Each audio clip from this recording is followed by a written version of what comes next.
नमस्ते. आज माझ्या घरी बघा कोण आलाय. आता मी त्यांनाच विचारते तो गाव वगैरे कुठे, नाव म्हणजे तुम्हाला पण माहिती पडेल ना नाव काय आहे ते. तर तुझं नाव सांग पहिलं. नमस्कार, सौ अर्चना अशोक बांदेकर, गाव बेळगाव. आता त्या म्हणाला की मी काहीतरी बनवून दाखवू का. मी म्हटलं तू काय येतं तुला, रेसिपी काय येतं काय. म्हणजे रेसिपी नाही म्हटली, रेसिपी म्हटलं की माणसं घाबरतात. म्हणजे म्हणजे तुमच्या गावामध्ये काय बनतं, असं गोड काय बनतं असं विचारलं. म्हणजे तर ते म्हणाले मला गोड बनतं. आता मला पण काय माहिती नाही, मी आता बघितल्याशिवाय ते आता मला पण माहिती नाही पडणार. आता आपण बघूया ना काय गोड बनवतात ते आता ते बनवतानाच आपण बघूया. आता इथे बघा त्यांनी काय घेतलाय. मैदा घेतलाय 2 कप. 2 कप मैदा घेतलाय. 1 कप रवा घेतलाय लहान. मीठ आणि चवीपुरतं. चवीपुरतं. वेलची पावडर आणि गूळ. आणि गूळ. आता पहिला तू गूळ किसून घेणार. हा गूळ किस. गुळाची एवढी मोठी लेप आहे बघा, ती किसते आहे. आता इथे तू काय करते, गॅस पेटवलाय, कढई ठेवली आहे. कढई ठेवले, त्याच्यामध्ये पाणी ओतायचं. म्हणजे किती पाणी होत ना. 1 ग्लास पाणी भरते त्याच्यामध्ये. हा. 1 ग्लास पाणी ओतला. 1 ग्लास. आता त्याच्यामध्ये काय टाकते. त्याच्यामध्ये थोडं मीठ टाकायचं, काय गुळामध्ये चव येण्यासाठी. हा, गूळ पण टाकायचं आहे. गुळ पण टाकायचंय, थोडं मीठ टाकायचं. थोडस टाकायचं, जास्त नाही टाकायचं. आता त्या पाण्यामध्ये मीठ टाकलाय चिमटीभर, म्हणजे 2 चिमटी मीठ टाकलाय. आणि आता त्याच्यामध्ये गुळ टाकते आहे. गुळ किसला ना आता तो गुळ टाकते. म्हणजे हा गुळ 1 कप असेल आहे ना. 1 कप आहे. हा, 1 कप गुळ असेल. आता त्याच्यामध्ये वेलची जायफळ पावडर ना. हा, ती कशी आमची बनवलेलीच असते आणि मी काल ताजी बनवली आहे.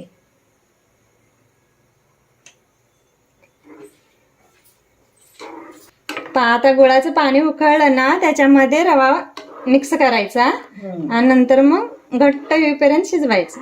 तू काय बनवतेस ना ते, त्याचं नाव पण नाही काय सांगितलं. त्या पदार्थाला आम्ही तेलशी म्हणतो. का तो गोड पदार्थ असतो, मैदा आणि रव्यापासून बनवलेला. आम्ही तो गावी आमच्या सण जेव्हा असतो तेव्हा बनवतो, त्याच्यासाठी आम्ही त्याला तेलची असं म्हणतो. तेलची का तेलशी. तेलची नाव आहे पदार्थाचं. मी पण कधी ऐकलेलं नाही, मी आत्ताच ऐकते आहे. बरं झालं, आता बनव, बघायला तरी चांगलं वाटेल. आता गॅस कमी केला ना. हा, आता त्याच्यामध्ये रवा टाकायचा. आता रवा टाकायचा. थोडं थोडं टाकून घ्यायचा, का म्हणजे गुठल्या होत नाही.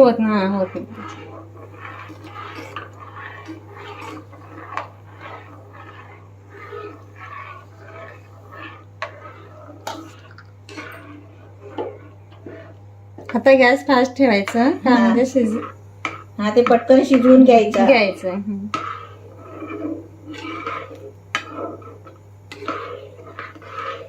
आता हा सुकेपर्यंत शिजवून घ्यायचा. सुकेपर्यंत शिजून घ्यायचा. 1 ग्लास पाणी बाद झालं का. बस झालं. मस्त नाव आहे. काय बोलली ना. तेलची. मी कधी ऐकलेलंच नाही ना तेलची. नाही, आमच्या गावी बनवतो ना आम्ही. हे बघा, आता घट्ट असा झालाय हा तयार. अजून थोडं शिजायला. अजून थोडा शिजायला, म्हणजे सुकायला पाहिजे. आता हा तयार झाला. आता मी हा गॅस बंद करून ठेवतो आणि थोड्या वेळाने गार व्हायला ठेवतो. म्हणजे गार झालं की हा घ्यायचा नंतर बनवण्यासाठी. म्हणजे थंड व्हायला ठेवते. आता गॅस बंद कर. आता थंड ते शिरा काय रवा बनवलाय ते थंड होईपर्यंत तू पीठ मळून घेते. 2 कप पीठ घेतलाय. 2 कप पीठ घेतलंय. आता ह्याच्यामध्ये थोडं मीठ टाकायचं आणि 1 ग्लास भर पाणी घ्यायचं. म्हणजे जेवढा आपल्याला गोळा करायचा आहे तेवढा. चपातीच्या पिठासारखं मळणार काय पातळ. चपातीच्या पिठासारखंच. जेवढं थोडं थोडं घालून बनवायचं. एकदम नाही पाणी घालायचं. जेवढं ह्याच्यामध्ये हवंय तेवढं. कलर साठी काय पाहिजे का हळद बिळद. नको ना. आता पीठ मळून झालंय. आता थोडं तेल घ्यायचं ह्याच्यामध्ये, 1 चम्मचभर.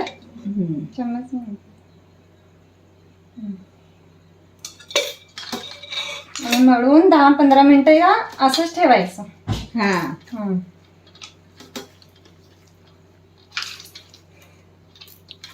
नवीन रेसिपी एकदम मस्त वाटली मला. नवीन रेसिपी असे आपल्या घरी सबस्क्रायबर येतात ना जेव्हा बुकिंग करतात तेव्हा, तर तुम्हाला काय चांगलं येत असेल ना, म्हणजे चांगलं म्हणजे जे तुमच्यामध्ये काय बनवत असतील नवीन नवीन पदार्थ, तर तुम्ही ते करू शकता. फक्त बोला की मी तुमच्याकडे बनवते असं, ते आम्ही हो बोलू. आणि आम्ही एका बोललेलो पण आहे कमेंटमध्ये, सबस्क्रायबर येणार त्यांना आम्ही एक एक रेसिपी करायला सांगणार असं आम्ही बोललेलो. पण आज अचानक हे आलं ना, तर माझ्या तोंडातूनच आलं की तुम्ही काय नवीन बनवता पदार्थ, तुमच्या गावात काय बनतं. तर हे नवीन पदार्थ हे बोलले, म्हटलं बनवून दाखवता काय, दाखवते म्हटलं. चांगलंच झालं. आता हा 10 मिनिटं असं झाकून ठेवायचा. आता हा रवा शिजवलाय ना, तो आता परातीमध्ये काढून घेतात आहेत. आता बघू याच्या पुढे काय करतात ते.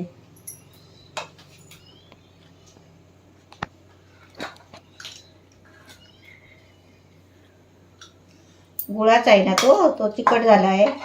आता हा थोड्या वेळाने थंड करून घेते. थोडा वेळ आता थंड झालाय, ते आता मळून घेते.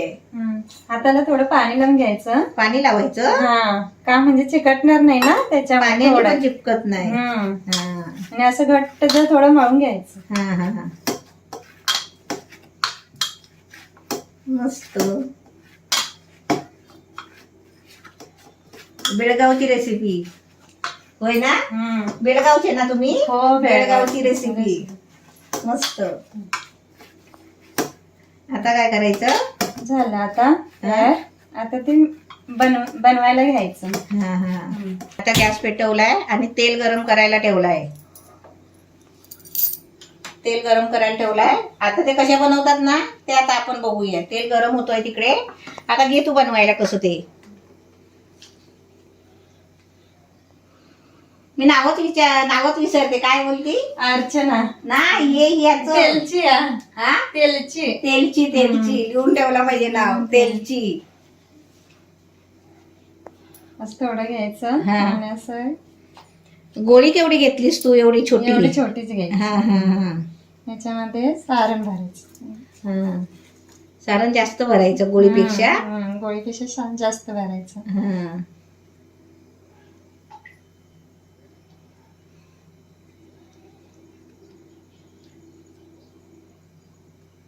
मस्त. आता हे तू लाटणार. झालं ते. झालं. आता याच्यामध्ये थोडं तेल लावायचं.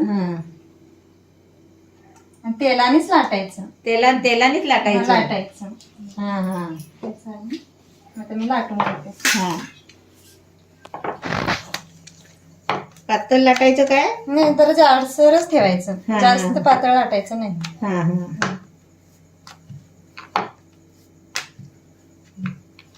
मस्त. आता लगेच तळायचं. आता लगेच तळायचं. तेल तापलं काय बघूया आपण. पीठ टाकून जरा. नाही तापलाय ना? नाही तापलाय. गॅस फास्ट कर. आता तेल तापलाय. आता तेलामध्ये सोडतात. बघूया कसं सोडतात. तेलामध्ये सोडताना घाबरते काय? घाबरते? नाही ना? सवय आहे ना? सवय आहे.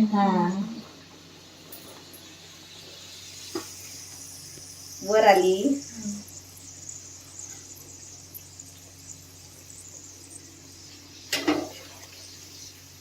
फुगली ती. मस्त फुलली.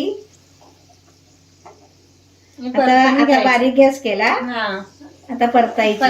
अरे वा वा वा मस्त.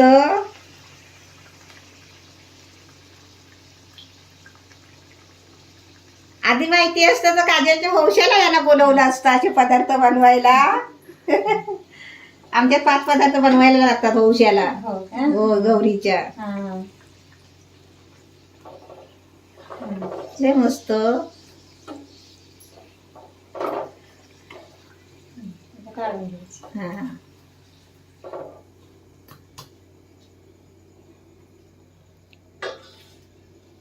एकदम छान भारी. लय भारी एकदम. माणूस पण भारी आणि पुऱ्या पण भारी. रेसिपी पण भारी.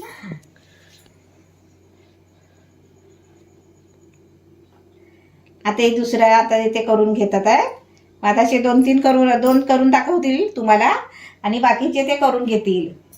तेल लावून लाटायला मस्त ना. हं.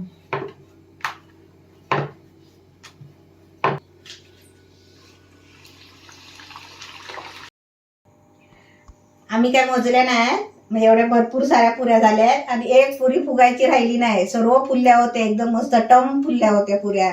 ते कसे ठेवल्यावर नंतर एकावर एक आपण ठेवतो तेव्हा ते दबतात ना, तसे ते दबले आहेत. आता आपण टेस्ट करून बघूया. आता मी पहिल्यांदाच आता खाते, तुम्हाला टेस्ट करून दाखवते. तू पण खाऊन बघ. मस्त, एकदम छान झाले आहे आणि एकदम मस्त नवीन पदार्थ आहे. छान झालाय. असं तुम्ही पण बनवा आणि बनवणारीला लाईक करा, शेअर करा, सबस्क्राईब करा चॅनलला आणि घंटी वाजवा. बाय. बाय.